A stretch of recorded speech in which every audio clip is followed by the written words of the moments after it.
Bueno, orduan aztertuko dugu potentzial jauziaren kasuan eta lehenengo sentatuko gara energia V0 baino txikiagoa den kasuan. Hau da, kasu honetan, daukagun energia, era honetan adira dezakegu, daukagun energia bat, eta energia hori V0 baino txikiagoa dugu. Orduan, gure helburua da betilez Hamiltonaren autofuntzioak eta autobaliak aztertzea, beraz horretarako aztertu beharko dugu denboraren independentea den Schrödinger ekuazioa. Beraz, hau da gure aztertu beharreko ekuazioa. Hamiltonaren autofuntzioen ekuazioa. Gertatzen dena da, kasu honetan daukagun energia potentziala bi tartetan banatuta dagoela, x negatiboan eta x positiboan, eta hori dela eta orduan hementxe dagoen ekuazioa bi adierazpen diferenteak hartzen duela segun eta ze tartetan gauden.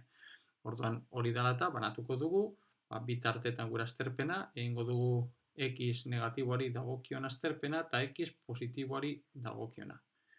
Hementxe izango dugun funtzioa psi bat deituko diogu eta bestaldean daukagun funtzioari psi bi deituko diogu. Bueno, hori dela eta orduan, eskerrean daukagun ekuazioa, energia potentziala 0 denez, hauxe dugu. Minus h barra karratu, zati bi m, funtzioaren psi baten x-eiko bigarren derivatua berdin psi bat. Hori bai, energia berdina izan behar da. Ze uin funtzio bat dugu, gauza da, adierazpen diferentea izango duela eskerrean eta eskubian. Eta hementxe gauza bera. Baina kasu honetan energia potentziala eskubian positiboa dugu eta V0 dauka balioa. Beraz, hau da daukagun ekuazio. Da berdin psi bi. Bueno, jarraituko dugu, lehenengo sentatuko gara hementxe daukagun eskerreko zatian, hau dana pixka bat gorago eramango dugu, eta hasiko gara azterpen honek. Ea lehenengo egingo duguna betiko eran, ez? Dana alde batera eramango dugu, eta geratzen zaigun ekuazioa hauxe da, gehi bi m e zati h barra karratu psi bat, da berdin 0, daukagun energia V0 baino txikiago izan arren positiboa izan behar du derrigorrez, beti energia minimoa baino txikia, baino handiagoa barkatu izan behar duelako, da 0 baino handiagoa. Hori dela eta honi, emongo diogu izen bat, k bat karratu izena emongo diogu, eta geratzen zaigun ekuazioa hause dugu. Psi baten x-egiko bigarren derivatua gehi k bat karratu psi bat berdin 0. Bueno, ekuazio hau sebasteko betiko eran egiten dugu, bigarren ordeneko ekuazio diferentziala, koefiziente konstante duna, beraz, saiatzen ditugun ekuazioak, funtzioak esponentzialak ditugu, horrekin erro karakteristikoak aterako ditugu, eta hau da ateratzen ditugun erro karakteristikoa, beraz, hemetik ateratzen da R izan behar dala plus minus K bat I, eta beraz, hemetik ateratzen ditugun emaitzak esponentzial irudikariak dira, eta psi bat da partikula askeari dagokion uin funtzioa dugu, non hori bai, kasu honetan bakarrik eskerreko aldean dago mugatuta. Gehi B beste konstante bat eber minus I K bat X. Bueno, hori da daukagun eskerreko aldeari dagokiona. Oin aztertuko dugu, egingo dugu gauza bera, hau da eskerreko aldeari dagokiona, egingo dugu gauza bera, baina eskubiko aldean, beraz, separatuko dugu, izatez hementxe bi alde diferenteak ditugu, hau da eskerreko aldeari dagokiona, eta beste daukagu eskubiko aldeari dagokiona. Estrategia berdina, hau da, dana alde batea eramango dugu, eta hori egiten badugu, orduan daukagu psi biren x-egiko bigarren derivatua, gehi bi m e minus v0 zati h barra karratu psi bi berdin 0. Bueno, kasu honetan, hementxe daukagun adieraz koefizientea hau, v0 baino txikiagoa denez, hau negatiboa da. negatiboa edo berdin 0 izan daiteke. Beraz, hau deituko dugu bestera batean negatiboa denez, minus k2 karratu deituko dugu. Beraz, geratzen zaigun ekuazioa da bigarren deribatua minus k2 karratu bider psi bi. Berriro, ekuazioa basteko betiko eran saiatu behar ditugu esponentzialak, eta era horretan ekuazio karakteristikoak aterako ditugu.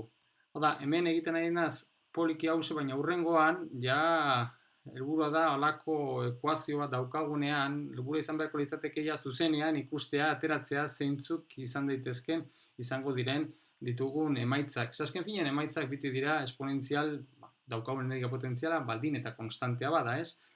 Esponentzia irudikariak edo kasu honetan daukagun bezala, ikusiko dugu ze ateratzen den, ekuazio karakteristikoak kasu honetan hau dugu, beraz, hemetik ateratzen diren R-ren balioak dira plus eta minus k2. Beraz, erroa kasu honetan erreala, ateratzen diren esponentzialak kasu honetan erreala da. Eta psi bi da beraz, erabiliko ditugu beste konstante batzuk, C eber k2x gehi d eber minus k2x. Beraz, hau da daukagun emaitza mota alde negatiboan eta bestea da daukaguna alde positiboan. Bueno, ja ebatzi dugu ekuazio diferentziala, Schrödingeren ekuazio diferentziala. Zer da oraintxe geratzen zaiguna? Da, uin funtzioak bete beharreko baldintzak aplikatu. Eta zeintzuk dira hoiek? Hau da, hoiek ondorengo hauek izango dira. Lehenengo eta behin, izango dugu mugalde baldintzak. Mugalde baldintzak. Eta zer da baldintzak? Eta zein da aplikatuko duguna? Bueno, kasu honetan, gure helburua da, uin funtzioa ez esplotatzea. Hau da, uin funtzioa, printzipioz uin funtzioa, x minus infinitoan eta infinitoan zeroan joan behar du. Zer gertatzen da eskerreko aldean? Partikula askean daukagun bezala, hementxe zenbaki uin funtzio irudikariak ditugula, uin funtzioa ez du esplotatzen, hau da, ez du infinitorantz, baina hortxe beti izango ditugu alako sinu edo kosinuen formarekin ditugun uin funtzioak. Baita partikula eskean ez doa zerorantz, baina badakigu zergatik den hori, ez? Partikula askearekin gertatzen zaigun gauza bera dugu. Baina behintzat ez doa infinitorantz uin funtzioa. Aldiz, hemen, eskubi aldean, bi esponentziala errealak ditugu, eta x infinitorantz denean, ekarpen hau dala eta uin funtzioa infinitorantz joango litzateke c hori ez bada 0 egiten. Orduan, aplikatuko dugun mugalde baldintza zera izango dugu x infinitoa denean, orduan uin funtzioa 0rantz joatea. Eta horrek ematen digun baldintza da c konstantea 0 izan behar dela. Beraz, badaukagu lehenengo baldintza. Bigarren, jarraitasunak. Uin funtzioa eta lehenengo deribatua jarraiak izan behar dira. Beraz, jarraitasun baldintzak. Hasiko gara. Lehenengo, uin funtzioa bera jarraitua izan behar du. Eta jarraitua non? X berdin 0 puntuan uin funtzioa jarraitu izan behar da. Beraz, zein da hortik ateratzen dugun baldintza? Da, uin funtzioa psi bat eta psi bi, zeroan berdinak izatea. Beraz, hemetik ateratzen dugun koefizienteek bete behar duten baldintza ondorengoa da. A gehi B, hau da psi bat zeroan ordezkatuta, izan behar du berdin D. Beraz, hau da daukagun lehenengo baldintza, hau da uin funtzioak bete behar duen baldintza. Baita, bere lehenengo deribatuek jarraituak izan behar dira. Prima honekin, lehenengo deribatua dela adierazten ari naiz. Beraz, egin behar duguna da uin funtzio honen deribatua, eskerrekoa eta eskubikoak eta x berdin 0an berdinak izan behar dira.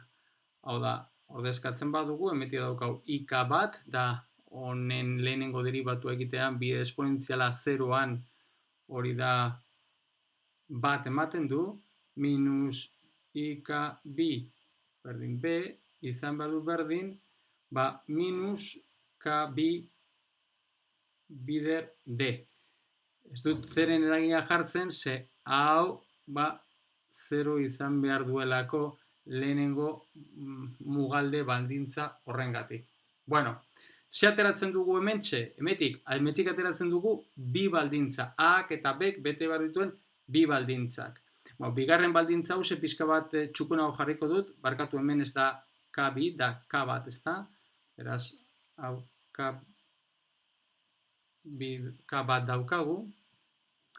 Jarriko dut hause pixka bat txukunago, hau da ik bat A ken B da berdin minus K2D, eta hemetik ateratzen duen A eta B-eko baldintza da A ken B, ik bat hause beste aldera pasatuko dut, eta pasatzen da ik2 zati K1 bider D.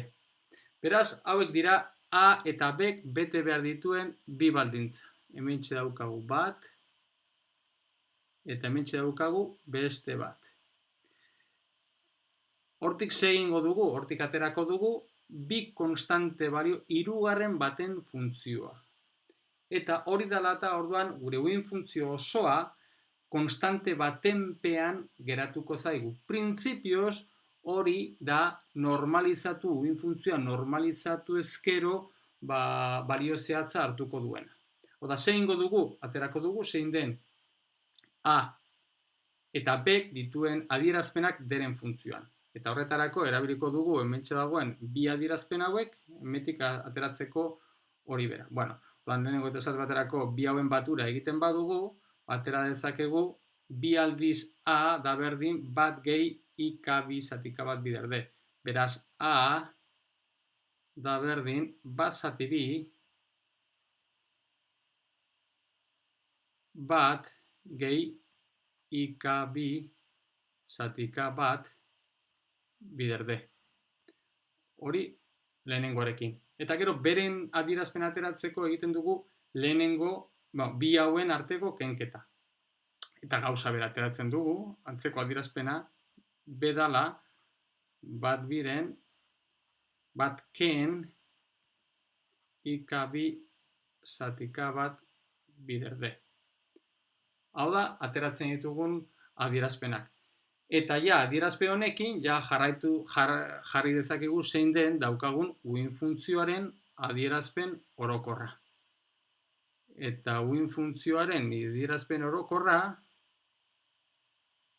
izango da beraz, ondorengoa. Uin funtzioa izango da berdin.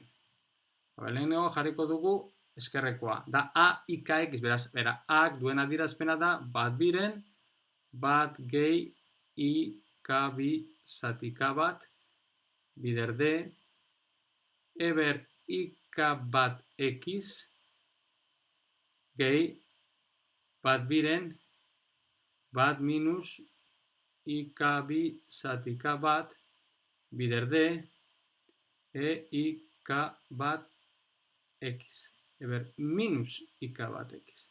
Hau da eskerreko aldean. Eta eskubiko aldean, D eber minus K2x.